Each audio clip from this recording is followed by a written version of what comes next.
Nakaw, kamusta naman kaya mga kabayan? Ako'y narinig, yan naman ako may ipapakita naman sa inyong masarap na luto. Espesyal na luto ito, tari naman ni hindi ko naman lagi naluluto. Tayo ay gagawa ng ginatang halo-halo kung tawagin. O kung anong sa ibagay, ano bagay tawag din ay, para mga sinulbot baga.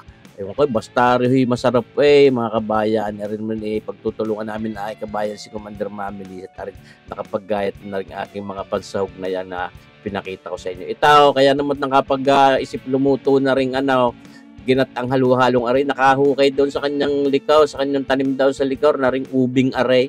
Yan ating hayahalbos muna nang hindi masyadong kumawa yung kulay diya sa ating gagawin iyang ginatang halo-halo. Nagpapainit na tayo niyang mga isang kukumamang iyan, katumbas ay 2 niyaw. Yan ang ginamit natin at mabanguyaan. At nabulak na ngayon, ay di ating isasahog na muna yung matitigas na yan, ay di yung ating kamuting bagay, yung sweet potato yan. Matamis-tamis din nga naman, kaya tinawag na sweet potato.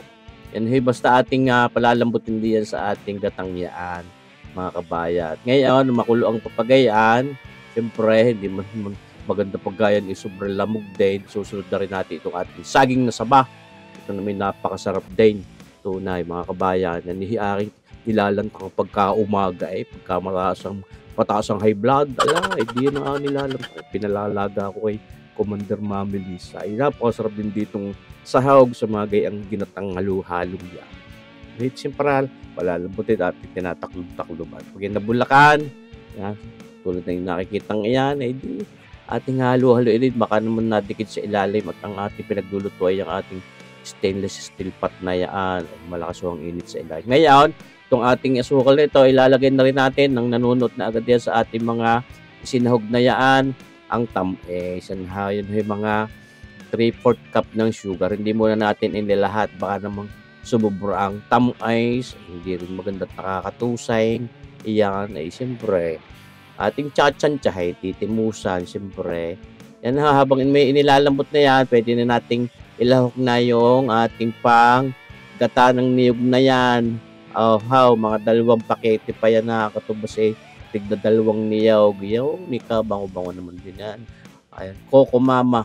Yan, mga kabayan. Ikenime, marsi po naman tawaray. Tagal-tagal ng kasadpi. Lagi ko nang inulit. Kailan kaya? Tunay. Mali napakadali din at ako may stock palagi niyang Coco Mamang iyan. Hindi na para pumunta sa palengke. Siya na rin ng talagang fresh gata. Ngayon, sasahog na natin itong ating inihalbos na ubing iyan. Tulad na sinabi ko kanina, inihalbos muna natin ng hindi masyadong kumulay diyan sa ating ginataang halo-halong yan. Tunay naman mga kabay, pagkakasarap din yan pang minindal. Ito pa, pampabango lalo, pampasarap ng lasa din. Yung ating langkang hinog na yaan. Siyempre, yung mga nabibili ng mga nasa botelya. Wala naman basta mabiling hinog na langka din sa aming mga talipapa din. Yun din yun. Tapos itong sagong itaw. Napakasarap yung mga pinong yaan. Siya. Talagang kompleto ricado siya, mga kabayan. Talagang may minindalin namin. Talagang mga papagarning luto ating pinapakita. Tara, request din sa atin ng ating kabayan si kaibigang Chef Warpreek na nasa Chicago, Illinois. Yan ating nilalagyan din ng karikit na asin. Yan may pampatanggal tusing mga kulang-kulang kalahating kutsaritang asin lang o talagang kakulang-kulang ang pakarikit lang. Baka naman umalat o tsantsahin dahil mga kabayan at may hindi pinaalat at binatamay siya. Pinakukutan nga natin tuloy ang paglambot niyan pero huwag mong lulugasin at hindi maganda. Kailangan hibuo-buo pa rin mga piyesa natin yan. At may lalahok pa rin tayo diyan yung ating bilubilaw, yung ating pinindot kung tawagin. Kung sa ibagabog ang tawag ay sinulbot.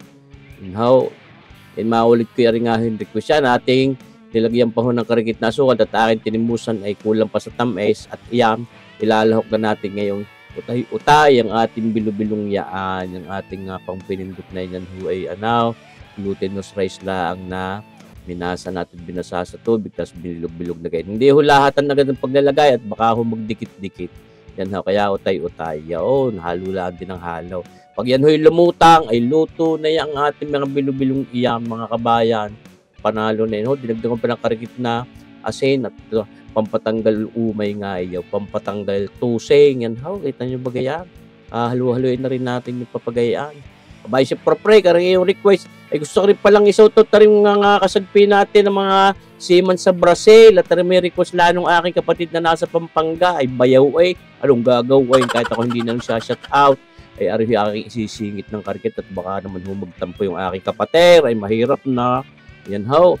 Ari yung ating mga simang arin nakabase sa Brazil ay sinakabayang Kim Zamora, James Mendez, John Ricoport at saka rin kapatid ng aking hipag na si kapayang Jen Arceo, ari yung si kabayang Raniel Arceo. Yan ang mga simat doon sila nasa sa MSC Preciosa ship, ari yung mga seaman doon sa Brazil, ari mga pupuging lalaksot na ray. Yan ho, ay di baga luto na itong ating ginataang halu-halo. Ayan ho, di ba yung halu-halo yung may ginaw? Ayan yung ginataan, kumbaga. Pero pwede rin yung mag-isahog yan sa halu-halo, pwede nyo din yung yiluhan yan sa palagay ko laang.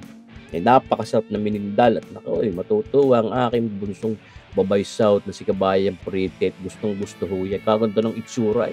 Kaya alam mo nakapagluto-luto nga niyang anong yung ginatang halu-halo dahil yung ubing yun at napakasarap din ho niya.